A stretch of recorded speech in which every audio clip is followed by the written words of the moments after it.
Somebody said, will we be able to stay awake for this presentation? I said, there's a 50% chance. Yeah. Lots of things going on with the weather. And, of course, everyone concerned about it, whether they're producing grain or whether they're buying grain. Important to pay attention to these kind of things. My outlook that I put out most recently for the national corn yield is 147 bushels to the acre for corn. That's considerably above last year's yield. Just to summarize everything that I'm going to talk about today, 147 is considerably better than 123 for last year's corn yield for the U.S. and considerably below the trend line, which is 160. I really just expected it to be between those two numbers, so I put it there.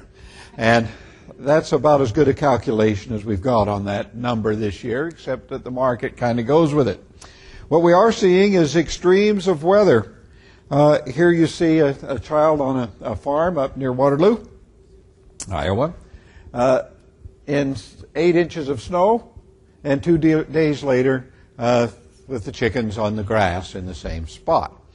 It was really quite a dramatic month that we had in May. In May, we broke the record for the most snow in May this year in Iowa. The old record was set in 1947, the May then. We also, of course, just 2 weeks later, had 100-degree weather in the western half of the state, and a lot of places over 100 degrees. That was a new record for May, and it broke the records that we had back in 47. We had a flood in western Iowa, a Cherokee area in this case, the Little Sioux River in that area, and it set a new record high flood on the 24th of May, breaking the record that was set on the 17th of May, 1947. Seems like I'm mentioning 1947 quite a bit.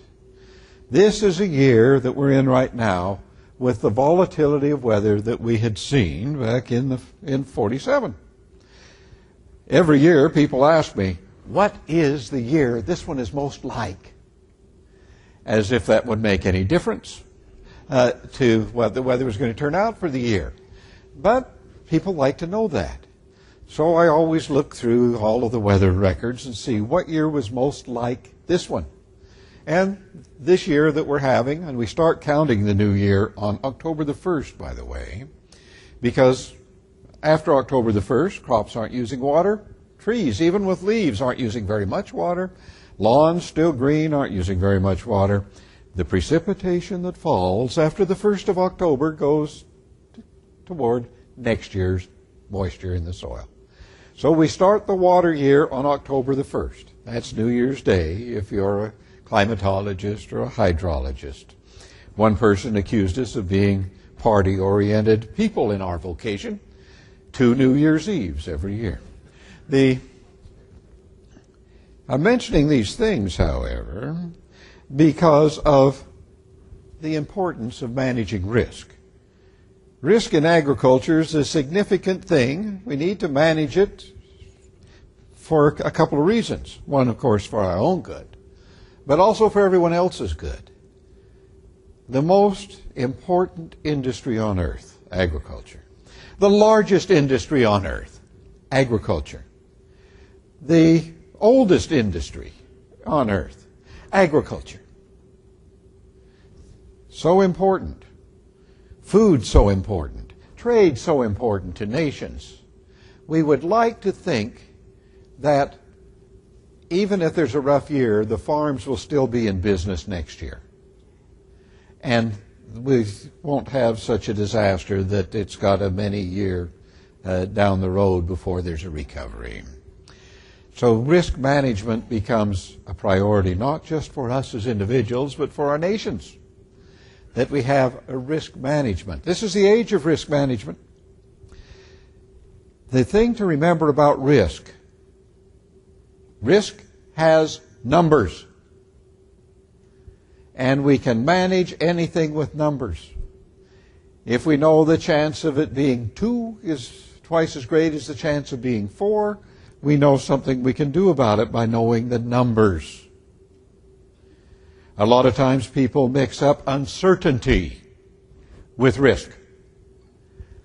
Uncertainty, however, has no numbers. It's uncertain.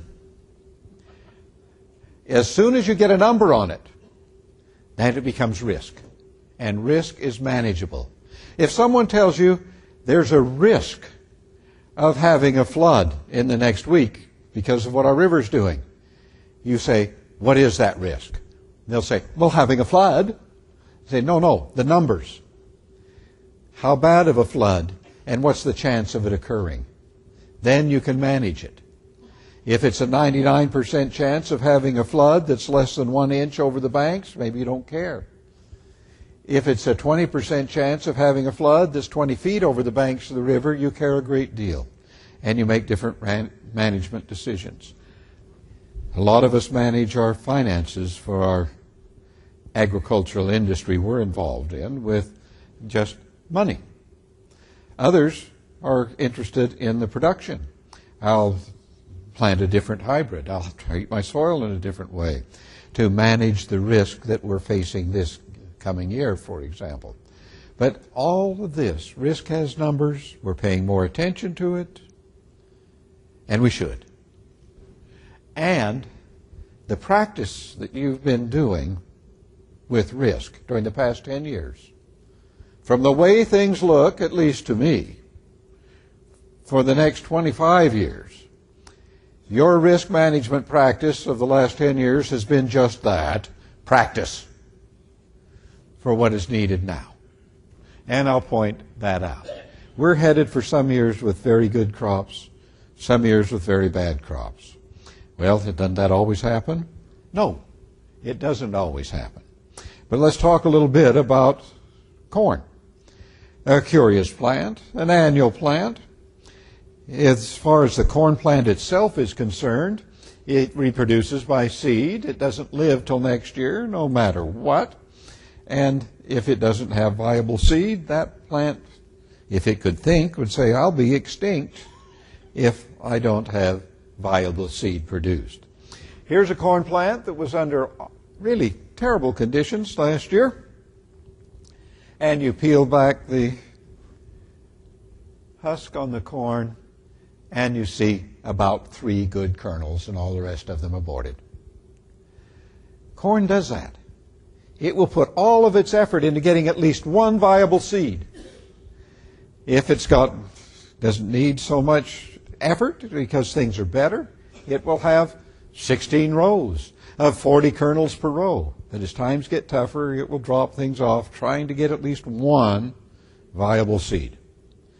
This is an important thing about corn.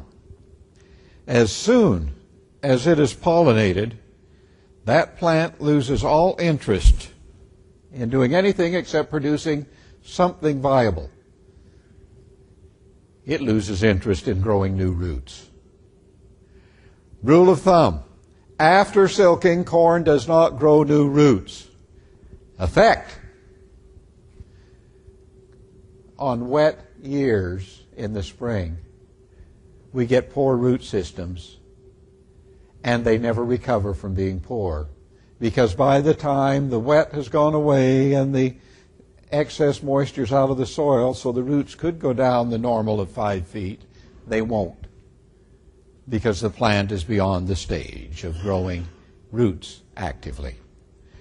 And many farmers have said, all of my lifetime, at least that I've heard things, a lot of times it's the dusty springs when we're a little bit short on water that we get the best crops, as we get the deepest roots.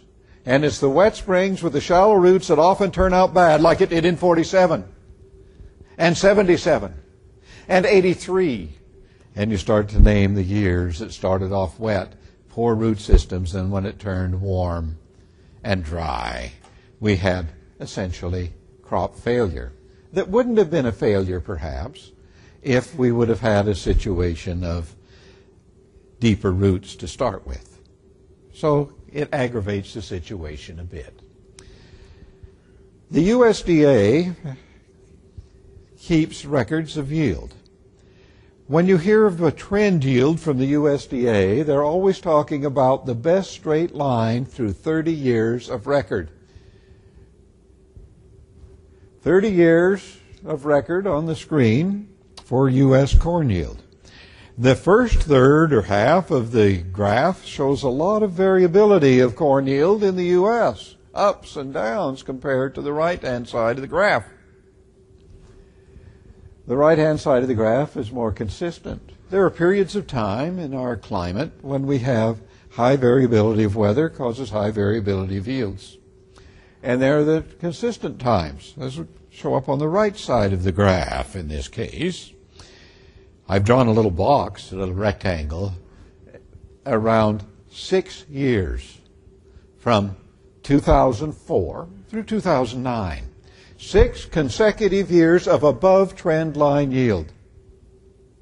That's the first time this has happened since we started keeping records of corn yield in the U.S. back in the 1860s. First time we've had 6 consecutive years of above trend yield. Some people are starting to think that's the great plant breeding. Well, the reason we got this uptrend is mostly great plant breeding. That's a logical thing to think. But this 6 years above trend, we're going to have new trends. We've changed the trend. Thank you, plant breeders. Except that talk went away. 2010, we had a slightly below trend yield for corn in the U.S. 11, considerably below. 12, disastrously below. Well, maybe it was just the weather.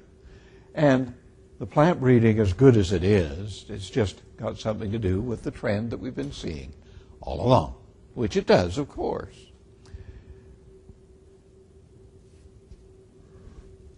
Why is U.S. corn production up? Corn has become profitable. That's the first reason. I can't think of a second reason. Production is up. I gave the keynote speech for the World Rice Conference last year. That was a question that they wanted to know. Why is the U.S. so down in rice production? Upsetting the whole world's rice trade. And I said, because corn production is up. And it's taken over some rice land and some cotton land. Because corn has become profitable. Well, hasn't corn always been profitable? Had a question asked me about 4 years ago by an elderly person. Elwynn, I don't think we were any better off with our 200 bushel corn this year, that was 4 years ago, than we were back in 1950 with our 40 bushel corn. I said, no, we're not. Why is that? I said, because you're such a good guy. What? Back in 1950, you sold your 40 bushels of corn for just what it cost you to grow it. And this year, you sold your 200 bushels for just what it cost you to grow it. And you don't make any more money by giving away your corn for no profit now than you did back in 1950. What makes you think that? Well, I don't know for sure that you did. I just know what Iowa as a whole did. I've seen a graph from a friend of mine who's an economist and knows this kind of thing. And he said, I'll give you a blue line, and that's how much corn was selling for on the average in Iowa each year. And a red line, that's how much it cost to produce a bushel of corn. And the past 3 years, we've been above the cost of production on selling corn. It's been profitable. And on the very right of this picture, you see his estimate of what it will be this year. Still profitable. But some years, the red line's above the blue. In fact, quite a few years, when people were selling their corn for less than the cost of production, and sometimes for more than the cost of production. Where you see the vertical red lines is where we had reduced yield because of weather, typically drought years or flood years. And so you have all the fixed cost producing corn and the yield's down, so the cost per bushel for you is up. But usually the price didn't go up as much as the cost of production went up with the drought, and so those were some bad years. And overall, you can't tell from the graph if people make money on corn or lose money on corn, or if it's a break even. Comes within a nickel if you add up all the numbers. And of course you can't tell. The most important industry on earth, the biggest industry on earth, the only industry on earth I know of that sells what it produces for the cost of producing it. Doesn't need to be that way, I guess. Someday, maybe farmers will say, we're a good industry, we ought to make money, like other industries do. Maybe not. Maybe we'll be happy to be paid for our labor to grow the crop rather than paid a profit. Well, that's the point on the thing anyway. Now, the price of corn varies with both supply and demand, I learned in the 4th grade, and I suppose that that's true. But there's a change in crop demand. Now, corn can be used for food, among other things, either food for humans or for livestock.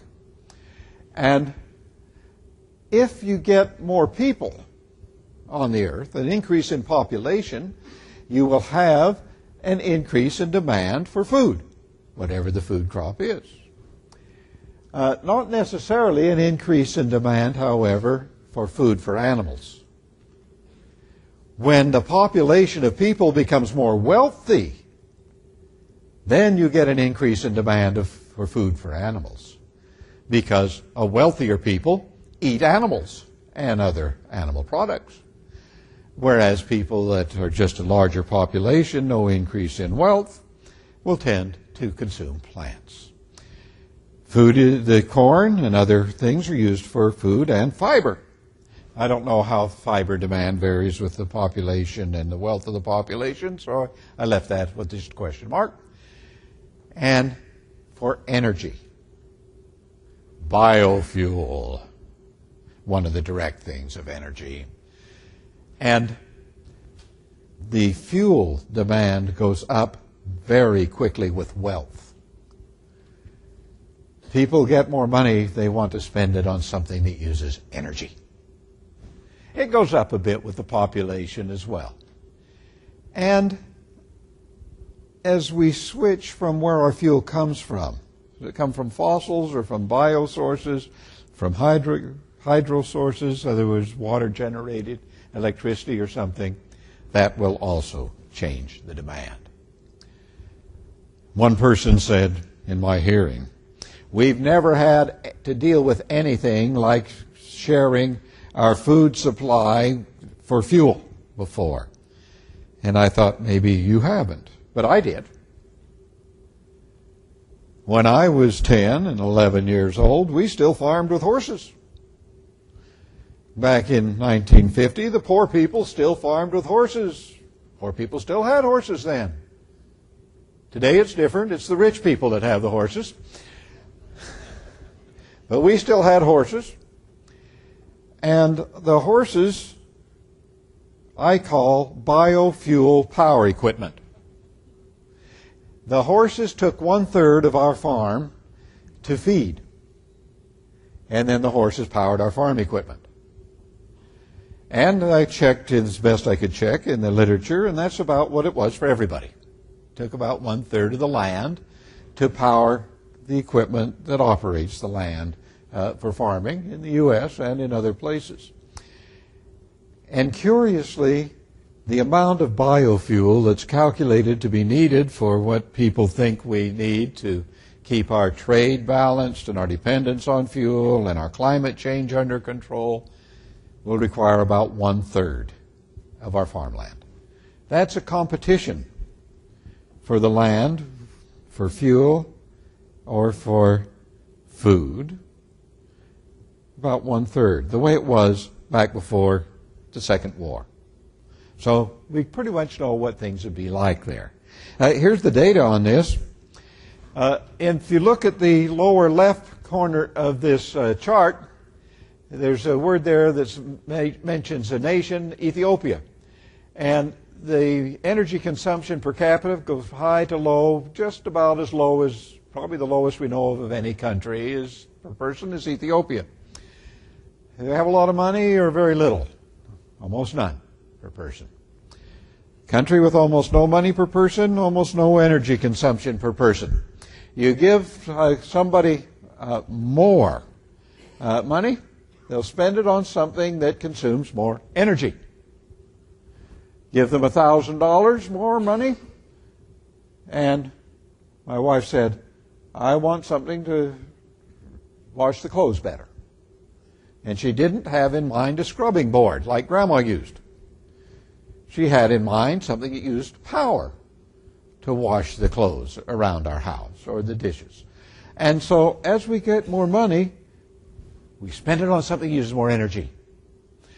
It was in 1966, I went to a seminar with quite a famous climatologist, Dr. Hiram Johnson. And he said, the problem we've got in this world is not the climate change.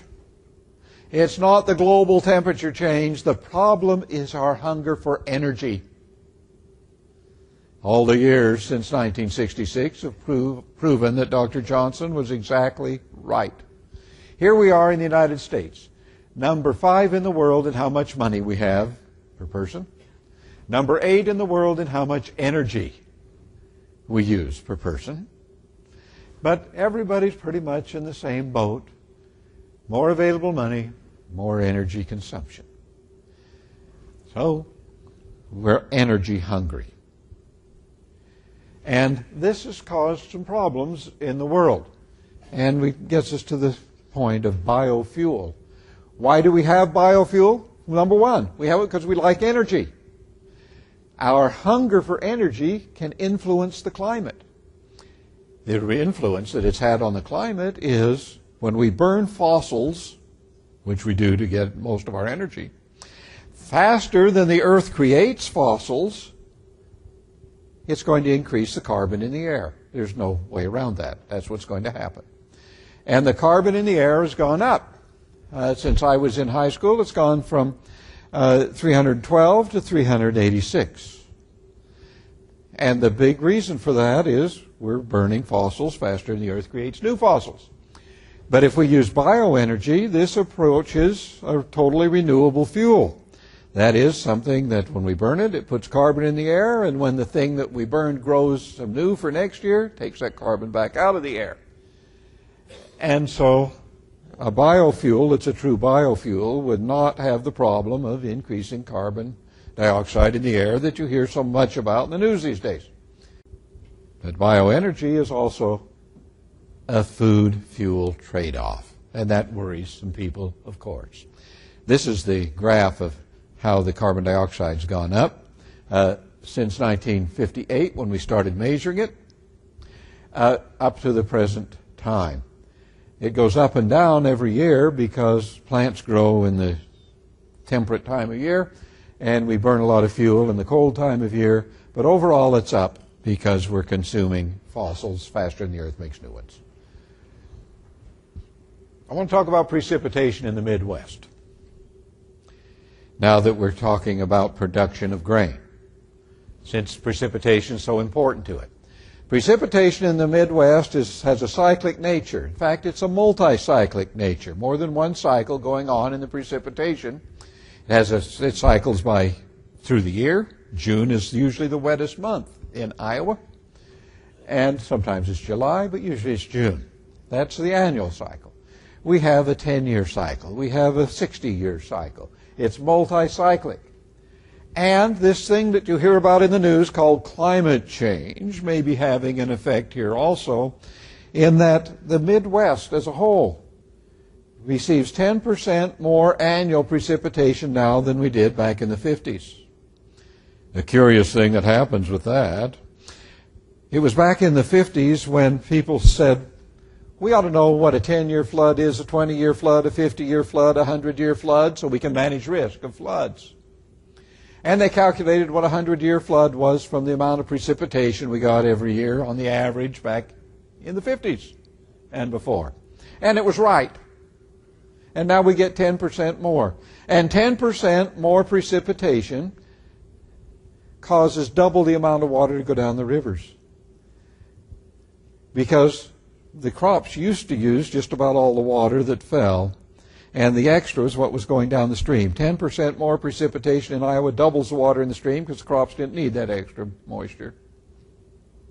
10% more water going down every stream in the state of Iowa and Illinois and South Dakota and Indiana puts the rivers over their banks. Not just twice as often when we put twice as much moisture down them. Puts them over the banks 6 times as often. And suddenly a 100-year flood is expected every 17 years. So that is in keeping with the long-term climate change that we hear so much about in the news that could be the thing that's causing us to have this 10% more moisture now than we used to have. And 100-year floods to be now coming every 17 years. Which, the last 100-year flood was only 15 years. But that 17 is the estimate. And I was thinking between 93 and 2008, for example, and the flood periods that we've been having. We have some dry times. Here are the 3 driest years in central Iowa since 1950. All 3 dry years were the same dry. We had only 20 inches of moisture for the year. And all of the other years were wetter than that. And you can see on this chart the trend that is up, that 10% since 1950. But I want you to notice where those 3 red arrows are. It was kind of a below normal year, or at least not a wet year, the year before the dry year and the year after. And if we look at the 3 before 1950, they look the same. So we know that a year as dry as last year is a multi-year impact situation, not just a one-time event like the minor ones that you see elsewhere in the chart. There are 2 kinds of drought that we've noticed in this world, and we've put drought into 2 categories for at least 3,000 years. If you've read the Old Bible, in the book of Amos, for example, you'll hear about a drought of hunger for food, and a drought, thirst for water. 2 kinds. Later that became known as agricultural drought and hydrologic drought. The water going down the streams, the water in the lakes, the water available to the cities, and the water that the crops were needing. And so we have 2 kinds of drought. They show up on the drought monitor. Here's today's issue of the National Drought Monitor. The National Drought Monitor has some letter L marks on it in western Minnesota and in District 1 of Iowa. That means long-term drought. The rivers are still low in the area. The lakes are low. The water supply in the wells is diminished. And some places have an S. That's a short-term drought. There's probably still plenty of water in the wells and in the lakes, but the soil is shy for the needs of the crops. So short-term and long-term. Usually short-term comes first. Until the short-term's completely corrected, the long-term seldom begins to correct. The situation of drought. We still have a continuation of the drought that's been around now. This is into its 4th year. 3 years in the U.S. of below trend crop yield, and likely we're into the 4th now. Not as bad as last year, but not as good as trend.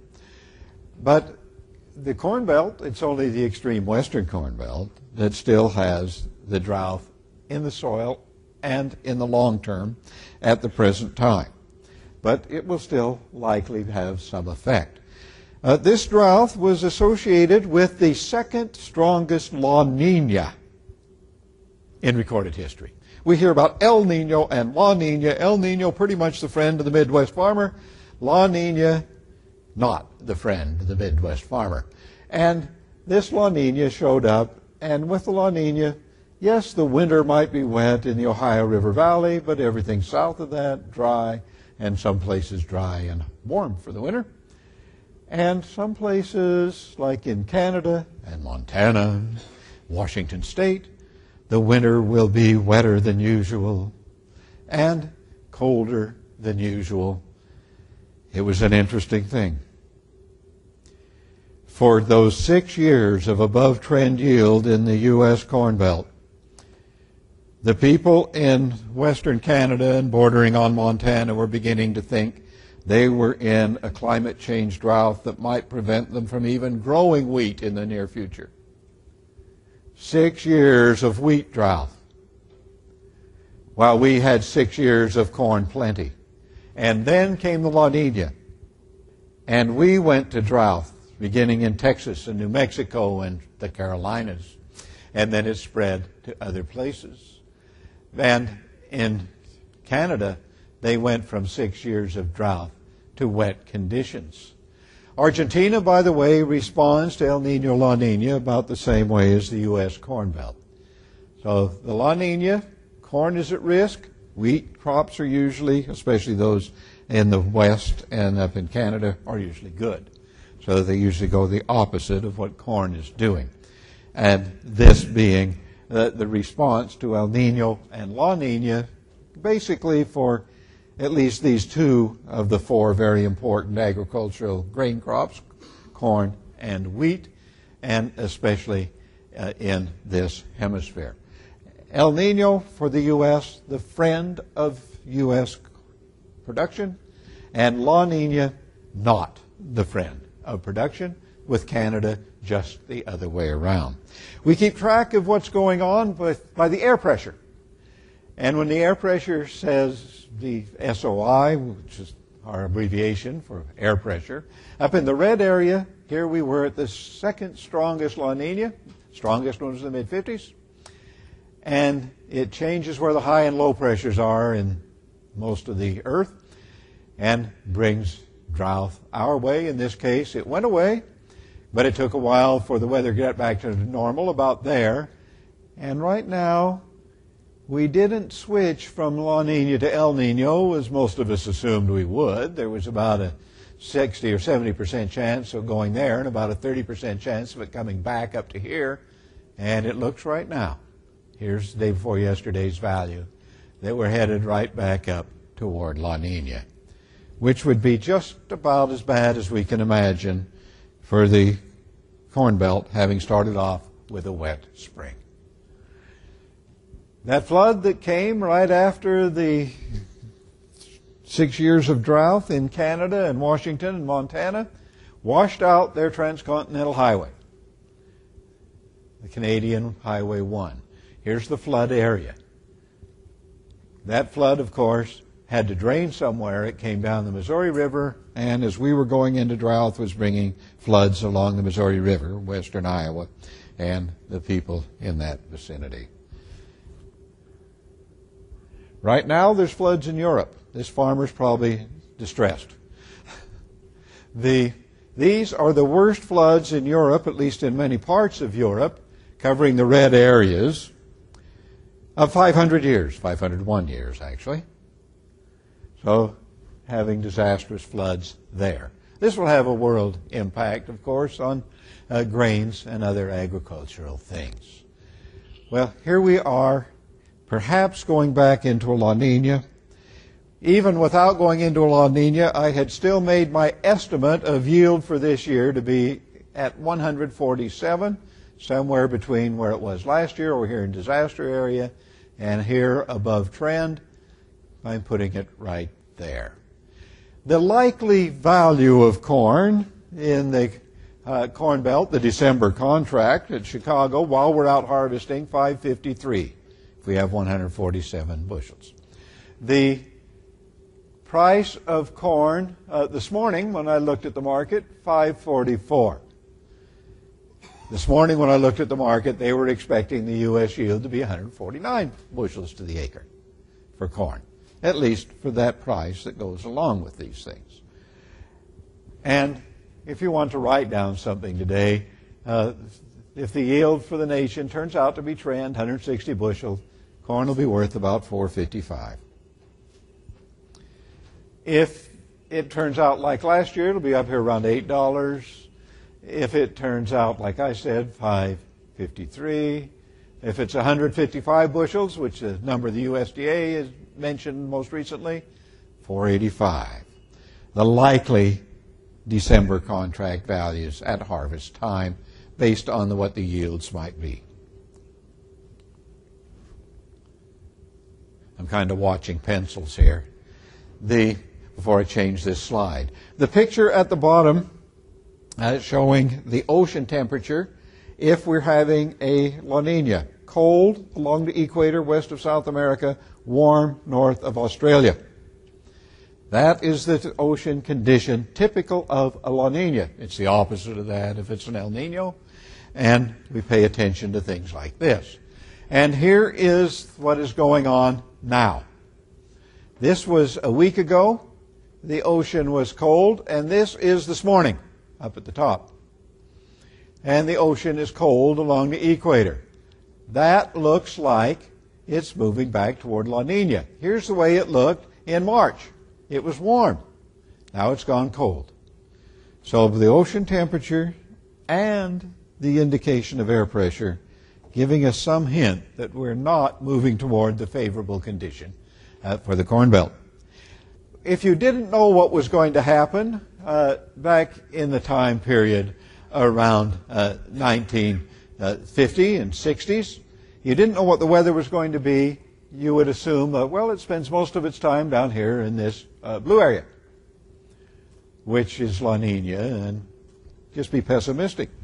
The chance of being down there is greater than the chance of being up there during those years. And the weather turning bad for the crop when you didn't have any real idea what it was going to do. Then things changed, and we had a good many years that if you didn't know what was going to happen, assume it was going to be good. And you'd be right most of the time. And it appears now we're moving back to the situation of harsher years and tending to go toward the La Nina, or not so favorable for the Midwest. A curious thing, the yields were very, very consistent back in the 1960s. No really good years that went up and hit my dashed line of the potential yield for the state of Iowa. When we have just ideal weather, we'll come up and we'll hit that yield. You see, it's happened a few times. And we don't go above that line. If we ever go above that line, I'll move the line. That is the line of the yield on our very best years. In the 60s and the early 70s, we didn't have any really good crop years and no really bad ones. They were just all consistent. A person came into my office, 1968, and said, "What do you think of our new hybrids?" Yes, he was a seed salesman. I said, "They're just great. Why do you ask?" He said, "Because look how consistent the yields have been. No more of this up and down like we used to have back in the 50s and the 30s. Now yields are consistent with our new hybrids. We're independent of the weather." I said, "Do you believe that?" "Yeah." I couldn't even find him in 1974 when we found out that modern hybrids, with all their great yields, thank you plant breeders, thank you plant managers, thank you plant protection people, all of our modern hybrids, if we have weather that would have cut the yield in half in 1956 and 55, on today's hybrids it will still cut the yield in half. Yields much higher. But it isn't how high the yields are that determines how much wealth we have in the Corn Belt, is it? We already discussed that. It is the deviation from the trend. And the weather today, if it was the weather that would have cut yield in half in 1950, will cut the yield in half on today's hybrids. Much greater yield. The world won't starve to death.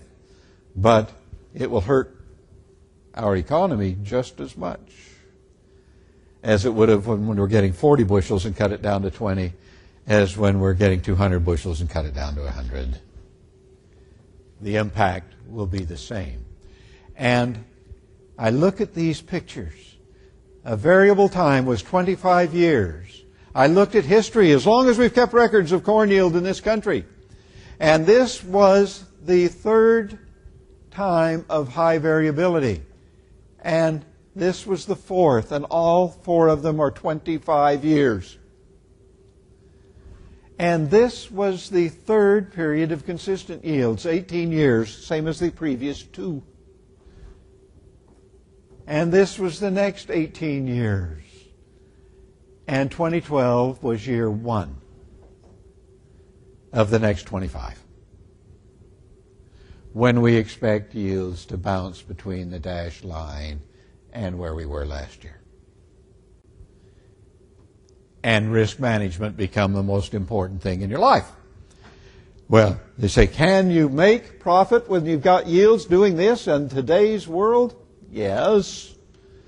Chicago's always made their profit by the volatility. They make it on hour-to-hour volatility, week-to-week, month-to-month. It's hard to compete with them on that. But they're no good at annual volatility. And you are. When the USDA says expect this for a yield, if everything goes well, you've got the field. We're going to be above the USDA. We're going to be below it.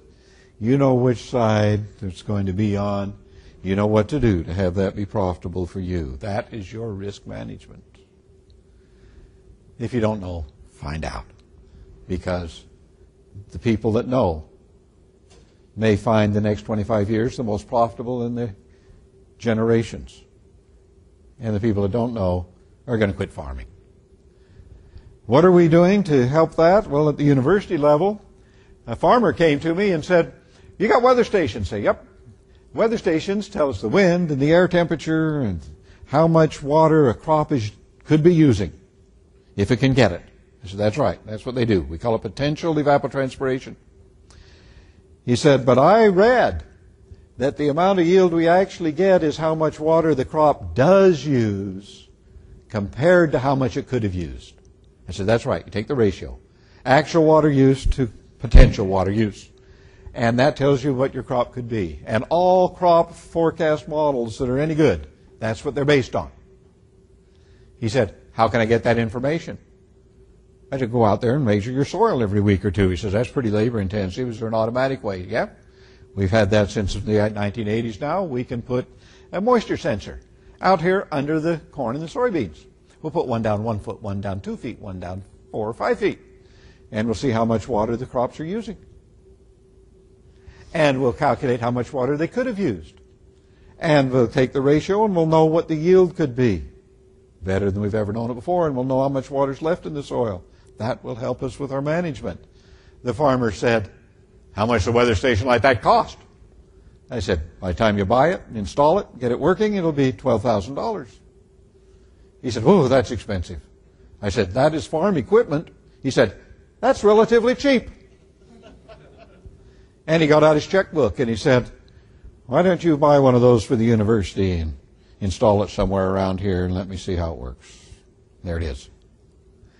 It's not on his farm. He didn't want it on his farm. It's on some university-owned land near his farm. This is about 12 miles north of Cherokee, Iowa. And we measured the moisture in the soil under the soybeans this year, corn last year. And now there's 24 of these stations. The co-ops are buying them. Farmers are buying them. Seed companies are buying them. They say, we'll put them up around our places. We'll send all the information into the network, and everyone will know. We'll be ahead of this game for this next 25 years. When it rains, down 1 foot, we'll see here's the moisture in the soil. And they get an inch of rain, and it gets down 1 foot, and there's more moisture in the soil. We get another inch of rain, and there's more moisture in the soil, more than it can hold, so it drains down. And you get another rain, and it's more than it can hold. It drains down. It drained down here to 2 foot depth. Now it's starting to get wet and come up. And we can tell the moisture in the soil as it goes along. We'll try to keep the things we can do, helping those of us that are trying to manage the risk of an increasingly volatile climate for the next 25 years. It will probably include the harshest year of the century. Curiously, the harshest years of the century are about 89 years apart over the last 800 years, according to tree rings. The harshest year for crops in Iowa in the 1800s was 1847. The harshest year for crops in Iowa in the 1900s was 1936. The harshest year for crops in Iowa in the 2000s. Go back to the 1800s. 47, 36, 25. Likely the harshest year. If the weather keeps doing what it's done for 800 years, it'll be around 2025. In summary, we've got a hurricane season just starting, expected to be on the harsh side of usual. Drought likely to persist in the western part of the Corn Belt. Temperature, high and low, both being significant and both being more extreme than usual. And climate likely increasingly erratic during the next 25 years. Manage your risk. That's the way we live through the volatile weather.